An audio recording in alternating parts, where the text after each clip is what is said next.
విజయశాంతి గారు వారు శ్రీధర్ రెడ్డి గారిని శ్రీధర్ రెడ్డి జనసమితి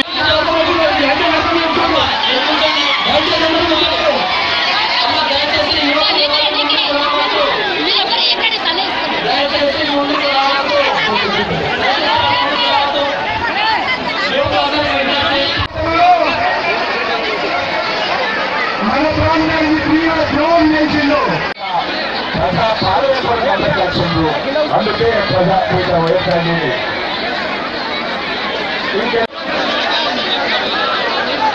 దయచేసి ముసలి ప్లేస్ కూర్చోండి కదండి దయచేసి కూర్చోడానికి ప్లేస్ ఇవ్వండి దయచేసి ప్లీజ్ మగవాళ్ళు మీరు లేవండి లేవండి మీరు లేవండి వాళ్ళు కూర్చుంటారు లేవండి మీరు ప్లీజ్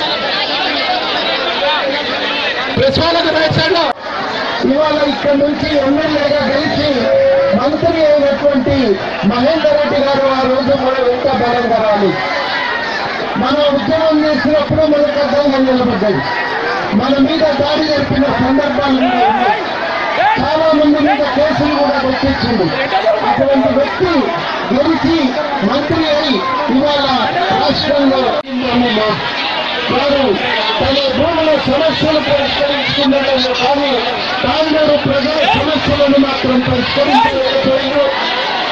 ఈ సందర్భంగా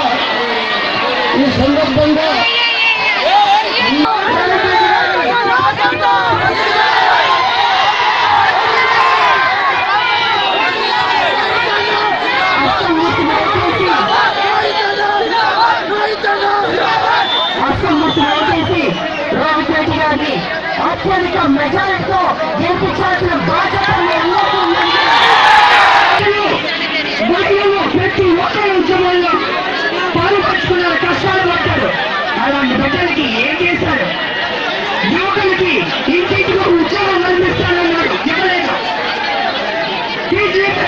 కాంగ్రెస్ తీసుకొచ్చింది కానీ దాన్ని మూలలో పడేశారు. ఆ ఫీజీఎంఎస్ పక్కన కూర్చుంటే సర్టిఫికెట్లు వచ్చుంటే పైసలు తిన్నవారు ఉద్యోగాలు చేశారు కానీ సర్టిఫికెట్ వచ్చిందా? రాలేదు. యువకులు కొంచెం రోడ్డు మీద పట్టాయి. యువకులకి బారి చూపించాలి, వాళ్ళకి అండగా నిలవాలి. అలాంటి యువకులు పెట్టిన వాళ్ళ జీవితం నాశనమై రోడ్డు మీద ఇచ్చినారు. దీనికి పేరు కారణం కాదని అడుగుతున్నాను. రైతులకి 4,000 మంది రైతులు చనిపోయారు. అదేవిధంగా రైతు బిడ్డలకి సంఖ్యను చేతికేసుకుని నడి రోడ్డు మీద లాక్కెళ్లారు. దీన్ని ఏమంటారు? చేసే అంటారు రైతు రుణమాఫీ చేస్తారని 2 ఏళ్ళు తీసుకున్నారు. అదేవిధంగా కౌలు రైతులకి ఆర్థిక సాయం ఇవ్వలేదు. దుక్కి దున్ని కష్టపడిన కౌలు రైతులకి ఇస్తారా? ఇంట్లో రేషన్లో కూర్చుంటారా?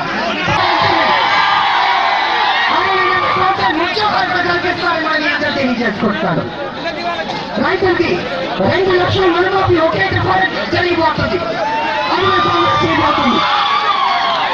ఇక నా అక్క చెల్లెలు డ్వాక్రా మహిళలకి అమ్మా, నా అక్క చెల్లెళ్ళారా మేల్కోండి.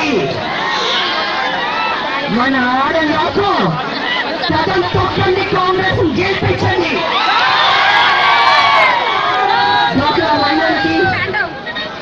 సంవత్సరానికి 10 లక్షలు కాంగ్రెస్ ప్రభుత్వం వస్తుంది. అధికారంలో రావడంతో 10 లక్షల సంవత్సరానికి ఇస్తుంది. మీరు ఏ వ్యాపారాలు ఎక్కువ చేసుకోండి, దాని వడ్డీ కూడా మీరు పట్టుకోవక్కర్లేదు. ప్రభుత్వం భరిస్తుంది. ఆ వడ్డీ కూడా నేను